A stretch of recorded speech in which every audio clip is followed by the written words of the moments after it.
चलें जी बच्चों, टॉपिक आज का स्टार्ट करते हैं। आज का जो मौजू है हमारा वो है factors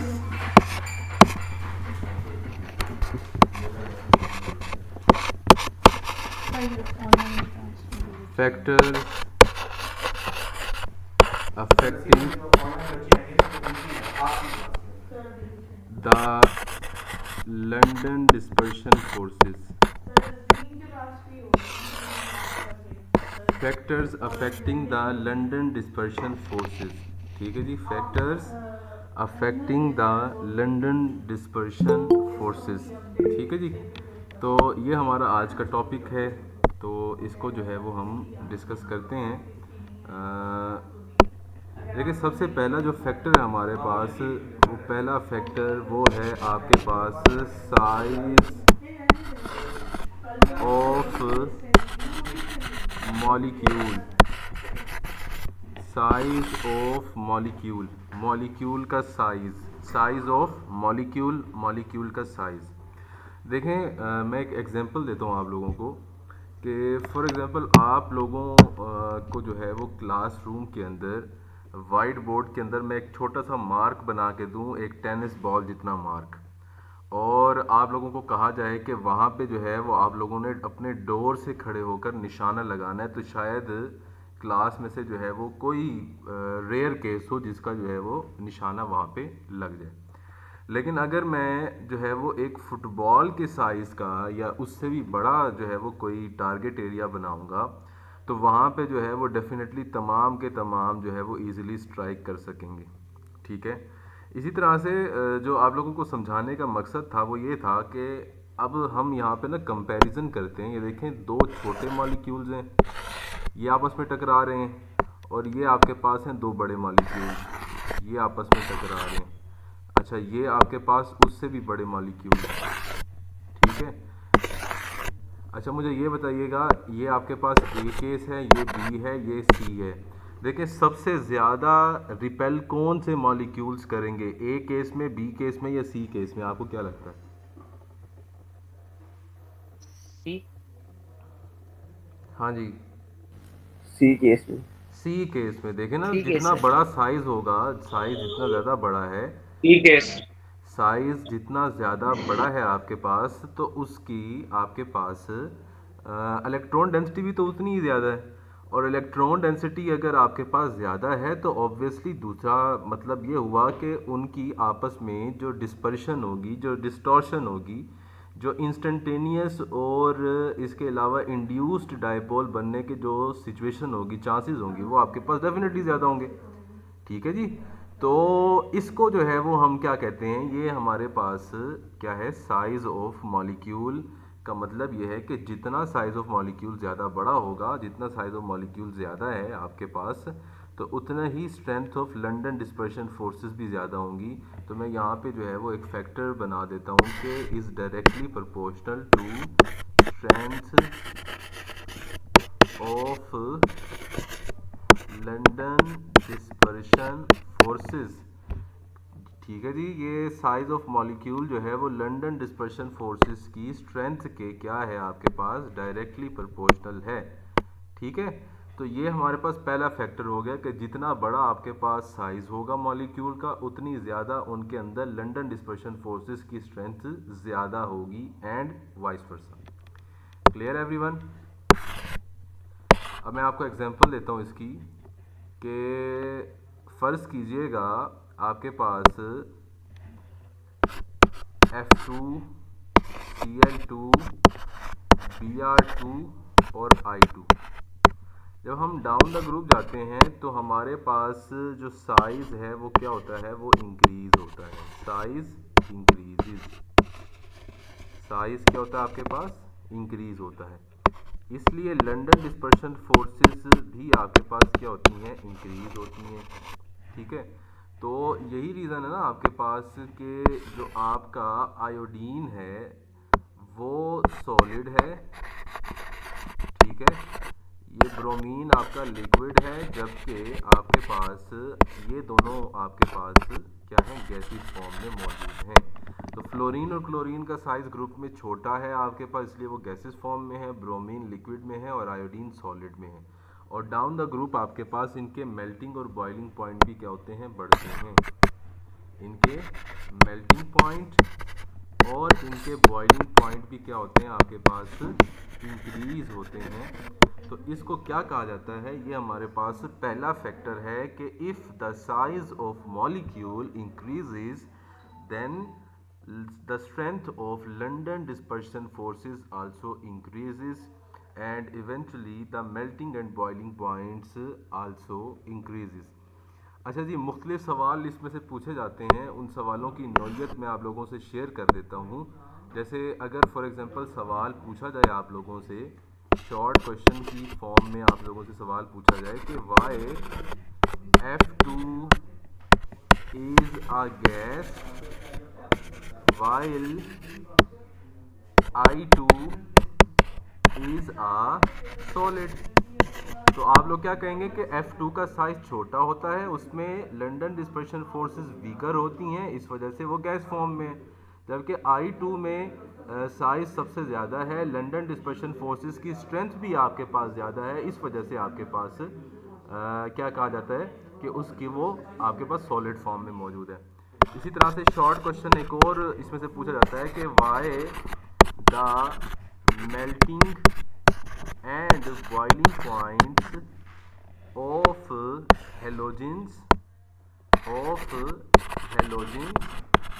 increase down the group, तो आप लोग अपनी बुक्स के ऊपर ही ये दोनों क्वेश्चन जो है वो मेंशन कर सकते हैं कि why the melting and boiling point increase down the group. ठीक है जी, तो ये दो सवाल इसमें से अक्सर हमसे पूछे जाते हैं। अच्छा जी, नेक्स्ट दूसरा फैक्टर हम डिस्कस करते हैं, दूसरा फैक्टर हम डिस्कस करते हैं, उसको हम कहते हैं पोलराइजेबिलिटी। अच्छा, पोलराइजेबिलिटी किसे कहा सर जाता है? इसका आंसर क्या लिखे हेलोजन वाले का? हेलोजन वाले का वही रीज़न के down the group size increase होता है, और साइज इंक्रीज होने से उनकी लंदन डिस्पर्शन फोर्सेस की स्ट्रेंथ भी इंक्रीज होती है।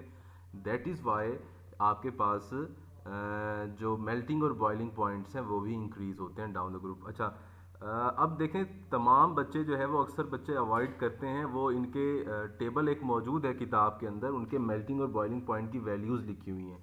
तो आप में से हर बच्चे ने वो वैल्यू वहाँ पे मेंशन करनी है, उसकी प्रैक्टिस करके लिखनी है। ठीक है, सब बच्चों ने नहीं लिखी होगी, आपने लिखी होगी, तो आपका पेपर जो है वो बाकियों से सुपीरियर नज़र आएगा, बेहतर नज़र आएगा।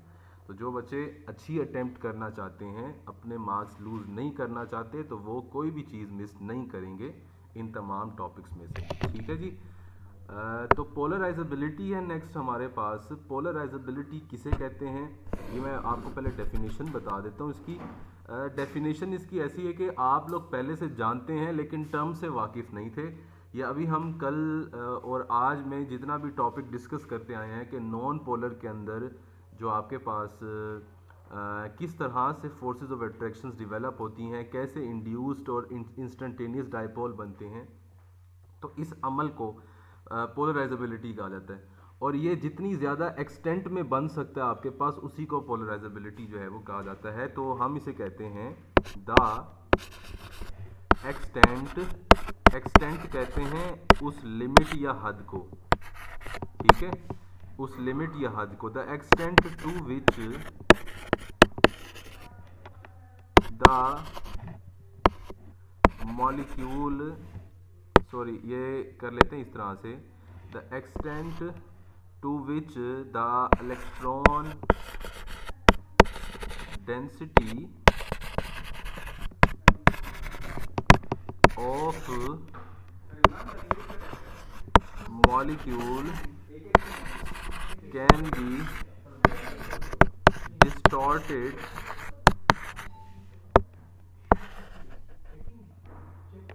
distorted or disturbed, it is called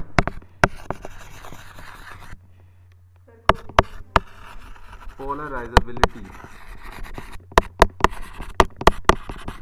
ठीक है, the extent to which the electron density of molecule can be distorted or disturbed, it is called polarizability. जिस हद तक, जिस लिमिट में जितना ज़्यादा जो है वो electron density non polar molecule की डिस्टर्ब या डिस्टॉर्ट हो सकती है, उस डिस्टॉर्शन को नाम दिया जाता है किस चीज़ का, उसको हम पोलराइजेबिलिटी कहते हैं। यानी कि दूसरे लफ्ज़ों में polarisability strength of London dispersion forces के बिल्कुल डायरेक्टली प्रोपोर्शनल है।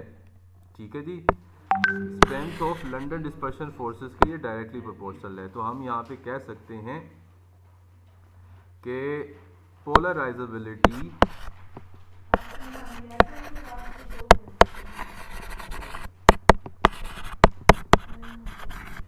is directly proportional to strength of London dispersion forces। ठीक है जी। अब आपको यहाँ पे ना नोबल गैसेस की एग्जांपल दी गई है। नोबल गैसेस की एग्जांपल भी आपने सेम केस में लिखनी है। नोबल गैसेस में हीलियम है आपके पास, नियोन है आपके पास, आर्गोन है आपके पास, क्रिप्टॉन है आपके पास, जीनोन मौजूद है।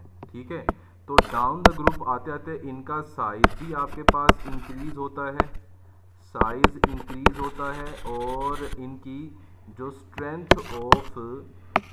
स्ट्रेंथ है लंदन डिस्पर्शन फोर्सेस की, वो भी आपके पास क्या होती है, इंक्रीज होती है। ठीक है, तो दैट इज़ वाई इनके मेल्टिंग पॉइंट्स और इनके बॉइलिंग पॉइंट्स वो भी क्या होते हैं आपके पास, इंक्रीज होते हैं। ठीक है जी, क्लियर हो गई बात आप लोगों को। तो साइज ऑफ एटम हो चाहे आपके पास पोलराइजेबिलिटी हो, दोनों केसेस के अंदर आपके पास जो आपके पास लंदन डिस्पर्शन फोर्सेस हैं उनके इजाफा होने से बढ़ता है। यानी कि मैं यूँ भी तो कह सकता हूँ कि जितना ज़्यादा बड़ा साइज़ होगा, साइज़ जितना ज़्यादा ग्रेटर होगा, तो उसमें पोलराइजेबिलिटी उतनी ही ज़्यादा होगी, क्योंकि उस डिस्टॉर्शन का नाम हम बेसिकली अब पोलराइजेबिलिटी रख रहे हैं। ठीक है जी, यहाँ तक अगर किसी का कोई क्वेश्चन है तो वो मुझसे पूछ सकता है, anyone in the class.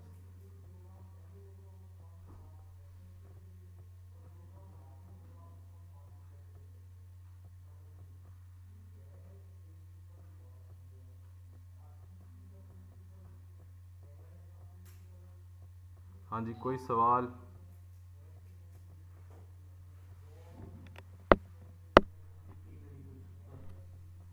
Sir मेरे पिछले जो लेक्चर है उनमें से एक दो सवाल मैंने पूछने थे। अभी के लिए कोई सवाल नहीं है? अभी के लिए चले पहले मैं इस टॉपिक को ख़त्म फिलहाल करूँ, नहीं, क्योंकि फिर उसके बाद पूछिएगा।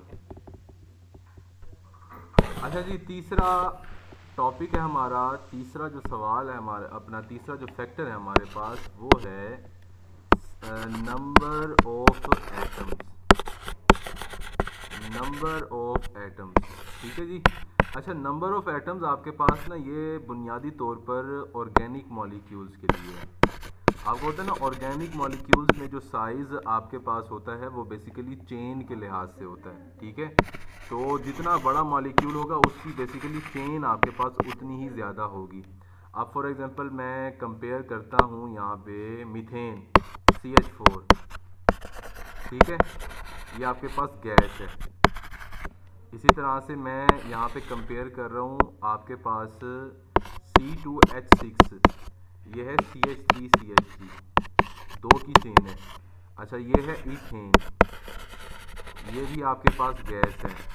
अच्छा, मैं थोड़ा सा जो है वो एक्सटेंड करता हूँ, C6H14, ये है हेक्सेन, 6 कार्बन की चेन है। अच्छा, ये आपके पास लिक्विड है। तो यहाँ से ये हमें पता चल रहा है, ये इसी तरह से मैं आपको ना एक और एग्जांपल देता हूँ। फॉर एग्जांपल C20H42, ठीक है, ये आपके पास आइसोडिकेन है। अच्छा, ये आपके पास में 20 कार्बन हैं, तो ये आपके पास सॉलिड फॉर्म में अवेलेबल है। तो इससे मुझे ये अंदाज़ा हो रहा है कि जैसे जैसे नंबर ऑफ कार्बन चेन के अंदर इंक्रीज हो रहे हैं, वैसे वैसे आपके पास strength of London dispersion forces में भी इजाफा हो रहा है। ठीक है जी। Strength of London dispersion forces में भी इजाफा हो रहा है, इस वजह से हेक्सेन लिक्विड है। ये देखिए जी, हेक्सेन आपके पास लिक्विड है, आपका जो इथेन है वो आपके पास गैस है, ठीक है। आपका जो मीथेन है वो भी आपके पास गैस है, लेकिन आपका जो आइसोडिकेन है वो आपके पास सॉलिड है। तो जैसे जैसे जितने जितने नंबर ऑफ कार्बन एटम्स या नंबर ऑफ एटम्स चेन के अंदर बढ़ते जाएंगे तो उतना ही ज़्यादा इजाफा होता चला जाएगा उनके मेल्टिंग और बॉइलिंग पॉइंट के अंदर। क्लियर? तो यहाँ तक जो है जो बात आप लोगों को समझ आनी चाहिए, मैं एक ब्रीफ सा बता देता हूँ आप लोगों को, लेक्चर की जो है वो समरी आप लोगों तक जो है वो पहुँचा देता हूँ। देखें, सबसे पहले आपके पास साइज़ ऑफ मॉलिक्यूल था कि जितना ज़्यादा लार्जर साइज़ होगा आपके पास तो उतने ही strength of London dispersion forces भी ज़्यादा होंगी। नंबर 2 पे हमने जो है वो ये डिस्कशन की थी कि पोलराइजेबिलिटी, हमने कहा था जितना साइज़ बड़ा होगा पोलराइजेबिलिटी यानी कि डिस्टॉर्शन इन द मॉलिक्यूल उतना ही ज़्यादा होगा, तो आपके पास इवेंचुअली लंदन डिस्पर्शन फोर्सेस की स्ट्रेंथ भी जो है वो क्या होगी, ज़्यादा होगी। और तीसरे नंबर पे हम इस नतीजे पे पहुंचे थे कि आपके पास जितना ज़्यादा आपके पास जितनी ज़्यादा जो है जितने ज़्यादा नंबर ऑफ़ एटम्स होंगे चेन के अंदर तो उतने ही ज़्यादा आपके पास strength of London dispersion forces होंगी। अब यहाँ तक कोई अगर सवाल है वो आप लोग मुझसे पूछ सकते हैं।